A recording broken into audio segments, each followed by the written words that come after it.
Saya Indra Pradipta akan menyampaikan materi tentang Islam dalam menyikapi virus corona. Dikutip dari muslimoccasion.com, dunia saat ini menghadapi situasi yang hampir belum pernah terjadi sebelumnya. Negara di berbagai belahan dunia berjuang melindungi masyarakatnya agar tidak terkena virus ini. WHO juga telah mendeklarasikan darurat kesehatan global akibat wabah virus corona. Sebagai muslim, menjadi tugas kita untuk belajar tetap tenang menghadapi wabah corona dan berusaha untuk menghindarinya agar tidak terkena virus corona sesuai anjuran Rasulullah. Rasulullah Shallallahu Alaihi Wasallam bersabda, "Jika kamu mendengar wabah penyakit di suatu negeri, maka janganlah memasukinya. Tetapi jika wabah itu menyebar di suatu tempat kamu berada, maka janganlah kamu tinggalkan tempat itu." Dan dikutip dari www.tabar.id, pandemi corona dan kisah wabah penyakit zaman Nabi.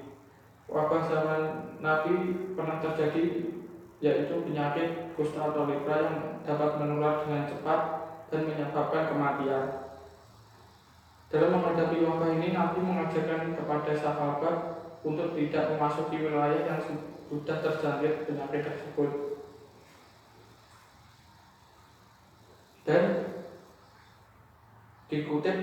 Dan materi selanjutnya dikutip dari madanianews.id dengan judul "Kiat Menyikapi Wabah Virus Corona Sesuai Ajaran Islam". Fenomena wabah virus corona atau COVID-19 yang muncul di awal tahun 2020 semakin lama semakin membuat kekhawatiran di seluruh dunia. Bagaimana tidak, virus yang muncul pertama kali di kota Wuhan ini sudah menyebar di seluruh dunia, bahkan Indonesia. Dan beberapa waktu lalu, Presiden Jokowi telah mengumumkan bahwa kasus corona telah menjadi 2 warga Indonesia. Lalu yang saya kutip dari www.bbc.com, virus MUI telah mengeluarkan fatwa penyelenggaraan ibadah di tengah wabah COVID-19. Majelis Ulama Indonesia mengeluarkan fatwa nomor 14 tahun 2020. MUI menyebut bahwa orang yang telah terpapar virus corona wajib menjaga dan mengisolasi diri agar tidak menularkan kepada orang lain.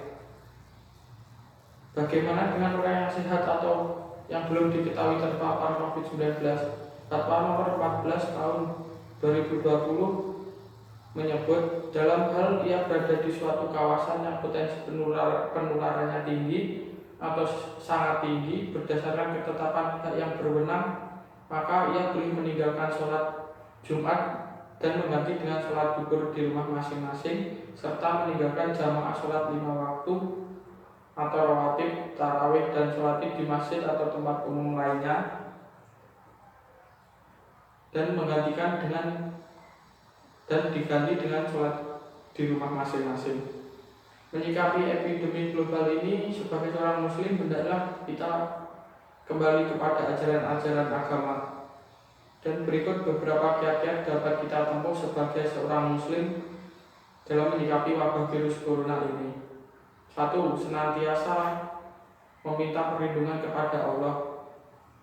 Virus corona adalah makhluk sebagaimana makhluk-makhluk Allah lainnya, dan ia tidaklah bergerak kecuali atas perintah dan izin Allah Subhanahu wa Ta'ala yang telah menciptakannya. Allah berfirman, "Qala hal amannakum alaihi illa kama amintukum ala akihi min qabl wallahu khairun hafizaw wa huwa arhamur rahimin." Artinya, Yakub, bagaimana aku mempercayakannya Bunyamin kepadamu kecuali seperti aku telah mempercayakan saudaranya Yusuf kepada kamu dahulu. Maka Allah adalah sebaik-baiknya penjaga, dan dia adalah Maha Penyayang di antara para penyayang. Surat Yusuf ayat 64. Dan Yang kedua, berikhtiar dengan melakukan pencegahan. Di samping berlindung kepada Allah, tentunya seorang manusia kita juga harus berikhtiar dengan melakukan usaha-usaha pencegahan yang sudah kita lakukan agar tidak tertular kepada diri kita wabah tersebut, kepada orang yang kita sayangi, dan bahkan orang lain, dan bahkan secara berjamaah. Ya, dan yang ketiga, bertawakal kepada Allah. Setelah melakukan ikhtiar yang ada, maka pada akhirnya semua kita serahkan kepada Allah Subhanahu wa taala. Allah berfirman, "Qul inna sholati wa nusuki wa mahyaya wa mamati lillahi rabbil alamin." Katakanlah Muhammad, sesungguhnya sholatku, ibadahku, hidupku dan matiku hanyalah untuk Allah Tuhan seluruh alam. Surat Al-An'am ayat 162. Dan yang keempat, yakin kepada Allah akan kesembuhan.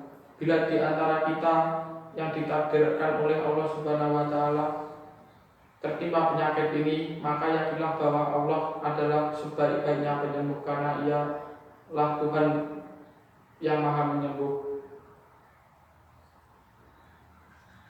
Dan yakinlah juga bahwa tidak ada penyakit yang Allah turunkan kecuali ada juga obatnya. Nabi Shallallahu Alaihi Wasallam bersabda, sesungguhnya Allah ketika menciptakan penyakit maka Ia juga menurunkan obat, menciptakan penyembuhnya, maka berobatlah. Hadis riwayat Ahmad nomor 12.186 dan dihasankan oleh Imam Al-Bani. Demikianlah beberapa kiat-kiat dalam menyikapi virus corona ini. Dan yang terakhir, mari kita berdoa kepada Allah agar supaya Ia senantiasa memberikan dan senantiasa menjaga diri kita, keluarga kita, kerabat kita, dan orang-orang yang kita sayangi agar tidak terkena virus ini. Dan juga marilah kita berdoa kepada Allah agar senantiasa menjaga negeri kita dan juga negeri-negeri kaum muslimin dari wabah penyakit ini. Dan tak lupa juga kita sisipkan doa-doa terbaik untuk para pasien yang sudah terkonfirmasi positif virus corona dan juga tenaga medis yang menangani kasus pandemi COVID-19 ini. Itulah yang dapat kami sampaikan. Kurang lebihnya mohon maaf. Assalamualaikum warahmatullahi wabarakatuh.